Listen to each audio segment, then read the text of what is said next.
watching Which Word Weekly. I'm your host, Gretta Pastukh. This week on Which Word Weekly, we're going to be talking about romance and love within the alliance. I've interviewed quite a few different couples and asked a poll of various single people that I've found what their opinion was on love and interviewing about their relationships. So, here's the episode. Enjoy. I also added in something a little bit different this week. I have a one-liner poll. I went around and asked quite a few people in Stormwind to answer in one sentence, what are your thoughts about love? Here are the responses I got. Adriana Mael responds, I have not felt it for anyone, I cannot say. The accent was very strong, so I think what he means to say is that he has not felt it for anyone, so he cannot comment. A human female says that it makes the bad parts of whoever or whatever it is that someone loves disappear, and you see it in its own light then. Night Elf male says to stay faithful to the one that you love, and you'll always have love. Another Night Elf male says that a love is a fragile thing. And a Pandaren female comments that love is something you can only be felt when you open your heart wide for someone. It may leave you in a bad state, but if the other person truly loves you enough, that won't happen. And a human male says, it's when you find that one person in your life that you look at every day and say to yourself, there's no place I'd rather be and no one I'd rather be with than you. And a female says, I don't know, I've been too busy to care about love. And then a Treant that I found randomly wandering around says that it can be very nice and also very destructive. So, if you guys like the one-liner polls, let me know, and I will be sure to add more of those in the upcoming videos. Vladko and Natoria.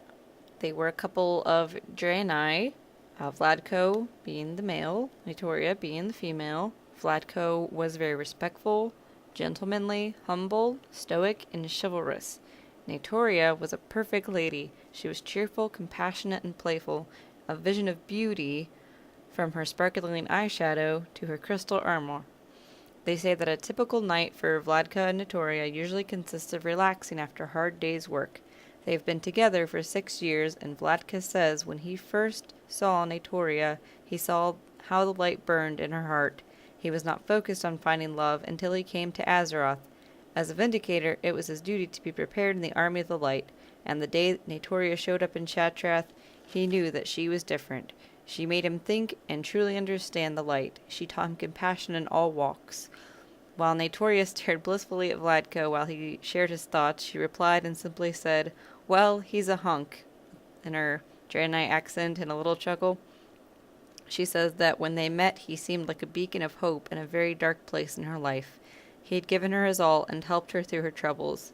He showed her how to love again. Natoria's advice about love was to follow your heart. Love is such a powerful thing. Share it, gift it, and spread it. The world will be a better place when we learn to do these things. And Vladka says that all love, big and small, is something to be treasured, not to be taken for granted. Love is not just the lust of youth. No, love is the trust that even when you grow old and brittle, that others will be there to catch you, to be your shield when your arm is weak. When you love someone, think of them as that and embrace every moment, because every moment should be treasured. Trust and respect are the foundations of a strong team. Interviewing these two was extremely special. They were the inspiration for this episode, and I just want to say thanks again, Natoria and Vladko. You guys were truly my muse for this. After an interview, it inspired the entire story, and everybody, if you see Natoria and Vladko around Stormwind, thank them if you like this episode. Eric and Aurora Lena Lockwood. Eric is a human male. He is a bit crass, very good-humored, and he confused me at times whether he was being serious or joking, but all around a pretty good-natured guy. Aurora Lena was a high elf. She's very kind, proper, gentle, and caring. She's also dressed in fine silks and looked extremely pretty. Eric quotes that they've been together for about 7 years, the longest 7 years of his life. Eric says what drew him to Aurora Lena was that she was standing on the cathedral steps behind him, and a mutual friend of theirs who was determined to have him married to someone she approved of, And after meeting several women, he met Aurora and knew that she would be the one. Her smile was what really attracted him. It was warm and personal, and the kind of smile that everyone wants to receive once in their life. Aurora Lena gushes over Eric's answering, praising him for his sweetness before responding. She says that for her, his kindness was what attracted her. He was such a gentleman and respectful, her knight in shining armor that every lady dreams about. They have 2 male children, so they are very busy. Aurora says it's hard to balance kids and romance, but that they set a few days aside a month to spend together. They enjoy time at the harbor to talk and admire the beauty of the sea. They like to venture to pretty places and just talk and drink tea. Eric's words of wisdom for love was don't. Aurora says, always make time for each other. Listen to the other person. Communication and trust are very important. Alicia and Lycandor. Alicia was a half-elf, half-human, and Lycandor is a Draenei, so it's a bit of an odd couple. I had not seen 2 races this different before, so it was interesting. It was also a very interesting interview. I'll start by describing them. Alicia was very polite and accommodating. She's funny and straightforward. She also liked to reveal a lot about herself. I'm not sure if she felt very open with me, but anyways, it was interesting to talk to her. Lycandor was stoic, serious, very respectful, and kind. Alicia had actually forgotten how long they'd been together, but Lycandor remembers the date that they first became a couple. And he says that it was July 29th, making it about 3 months that they have been together. Alicia says that Lycandor just felt like a good person, and he's also hot, which helps. And Lycandor says that Alicia helped him out of his shell, which he had been in a long time before they met. Alicia says that Lycandor is kind and genuinely good. She also says that his size is proportional for all you wondering about Draenei males. This part did make me a little uncomfortable, but that's okay. I'm glad that she shared that. I'm sure a lot of you were wondering what the size of the Draenei had to do with, yeah. Anyways, Lycandor also says that they are getting married, and he was very excited to tell me this news. He said that his favorite quality about Lissy is hard for him to decide, but he says that she is just too cute sometimes, and for now, until he decides on something else, that will have to do. And Lissy knew that Lycandor was the one because he knew how to be there and be her rock while still giving her her own space through a difficult time. And he says that, the reason that they got engaged so soon was that she not only wanted to return to him after taking her space, but that she sought him out and found him in the mountains of Kunlai. To me, that shows dedication because I've heard that those mountains are extremely big and hard to navigate through. So kudos, Lissy, for finding your love and making it happen. Lissy says that love takes work. You have to want it, and you only get out of the relationship what you put into it. Solid advice indeed. Lycandor says that you have to know there will be ups and downs in love, but if you stick through them, because if you are in love, the worst moments in the world will become worth it to see them smile.